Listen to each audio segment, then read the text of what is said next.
तो जी current account deficit आने की क्या वजूहत होंगी?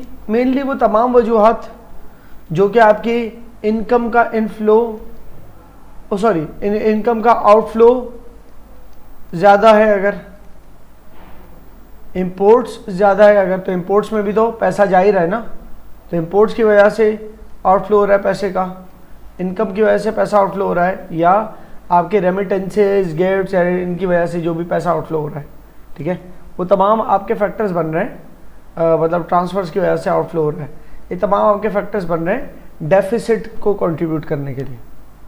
आप कह दो ये तीन चीज़ें, ये मतलब इंपोर्ट ज़्यादा है, इनकम आउटफ्लो ज़्यादा है, या नेट ट्रांसफर्स का आउटफ्लो ज़्यादा है, तो करंट अकाउंट डेफिसिट में आएगा। या ऑन दी अदर एंड ये कह दो कि एक्सपोर्ट्स कम होना वजह है, एक्सपोर्ट्स कम होना मतलब इंपोर्ट ज़्यादा होना ना, एक्सपोर्ट्स कम है लेकिन इंपोर्ट्स और कम है, तब भी तो सरप्लस ही आएगा।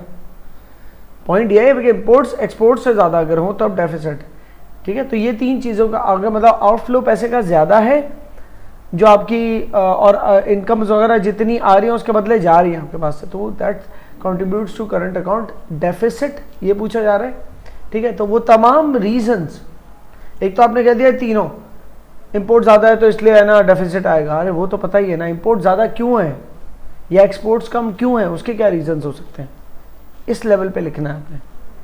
देखिए करंट अकाउंट के डेफिसिट के रीज़न क्या है, इंपोर्ट ज़्यादा होना, हाँ वो तो आपने फार्मूले में बता दिया, इंपोर्ट ज़्यादा एक्सपोर्ट्स की बनस्बत इंपोर्ट ज़्यादा है, वाई इज़ दैट हैपनिंग, ठीक है ना, वाई आर इंपोर्ट्स, और अब मैं इसको यूँ नहीं लिख रहा, बेटर ये है कि अब मैं इसको यूँ लिखूँ, कोई why are imports exports less than imports, why are income inflow less than income outflow, why are transfers inwards less than transfers outwards, ठीक है।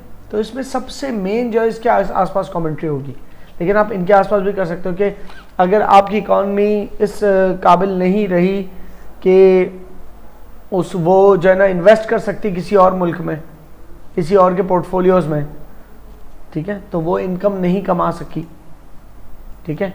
अगर आपके मुल्क के वो लोग जो बाहर गए हैं या आपके मुल्क से लोग बाहर नहीं गए, आपका मुल्क चैरिटीज़, डोनेशंस, गिफ्ट्स, इनहेरिटेंसेस ये इतनी सब रिसीव नहीं कर पाता, ठीक है, तो उस वजह से हमारे जो है ना डेफिसिट के रफ मामला आता है।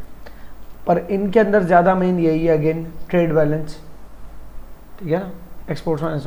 तो आपके मुल्क की जो है एक्सपोर्ट्स इंपोर्ट्स को इक्वेट नहीं करती, या एक्सपोर्ट्स कम है इंपोर्ट ज़्यादा है, तो ये डेफिसिट की वजह बन रहा है।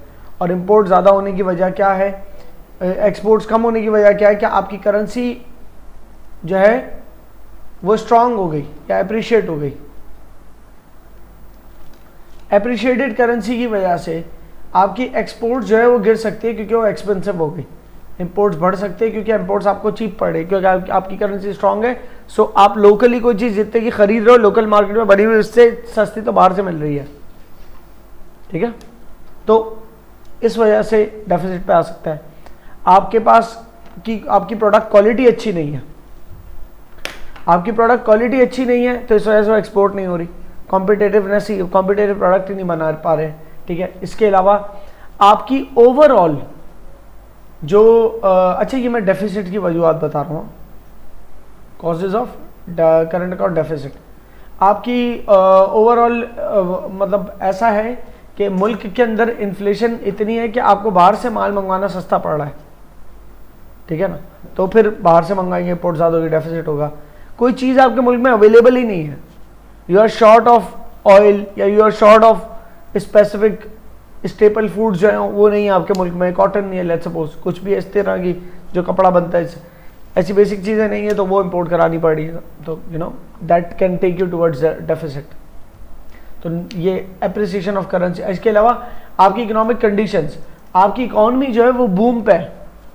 जब आपकी इकॉनमी बूम पे, सबके इनकम लेवल्स राइज हो गए, जब इनकम लेवल्स राइज हो गए तो आपको बेस्ट क्वालिटी चाहिए, तो हर मुल्क किसी ना किसी चीज़ में स्पेशलाइज्ड होगा, तो आप हर मुल्क की जो स्पेशलिटी है वो चीज़ें वहाँ से इंपोर्ट करोगे, अपने मुल्क से सिर्फ वही लोगे खरीदोगे, डोमेस्टिकली वही खरीदोगे जिसमें आपका मुल्क अच्छा है, बाकी चीज़ें आप इंपोर्ट कर रहे होगे। इकोनॉमिक बूम है तो सबके पास इनकम ही इनकम है, तो अफोर्ड कर सकते हैं मंगवाना, ठीक है।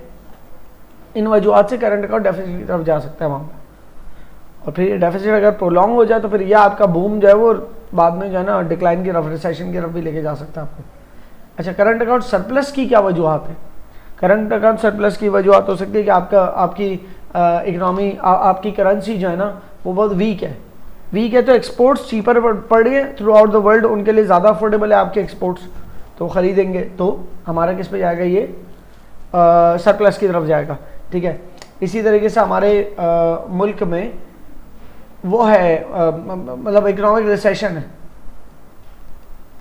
जब इकोनॉमिक रिसेशन होता है ना तो लोगों की ओवरऑल स्पेंडिंग वैसे रुक जाती है, तो लोग वैसे ही खर्च नहीं कर रहे होते ज़्यादा, दे डोंट हैव कंज्यूमर।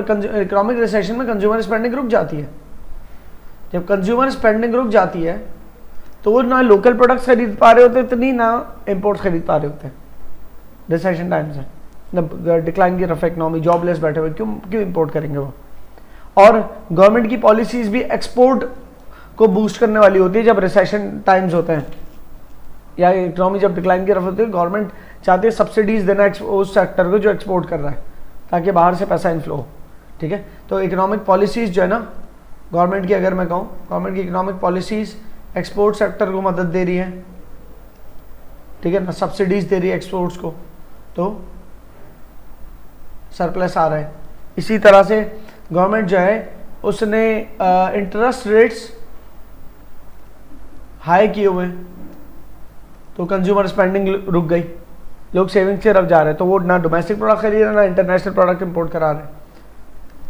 इसके अलावा गवर्नमेंट ने वो लगा दिए इंपोर्ट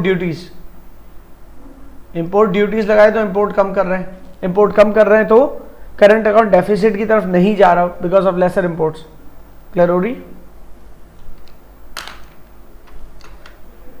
तो आप ये जब पढ़ेंगे तो आपको समझ में आ जाएगा सब, ठीक है। ये वजूहत है, ऊपर सरप्लस क्यों आता है करंट अकाउंट का, नीचे वजूहत है डेफिसिट क्यों आता है। डेफिसिट में एक वजह ये भी लिख सकते हो कि अगर आपका करंट अकाउंट डेफिसिट की तरफ इसलिए जा सकता है कि आपकी किसी और पॉलिसी की वजह से आपके पूरी दुनिया के जो दूसरे ट्रेडिंग पार्टनर्स हैं उन्होंने आपके ऊपर ट्रेड बैरियर्स लगा दिए, उन्होंने आपकी प्रोडक्ट्स के ऊपर इंपोर्ट ड्यूटीज़ लगा दी अपने ममालिक में, तो आपके एक्सपोर्ट्स रुक गए, तो भी डेफिसिट की तरफ चला गया। क्लियर?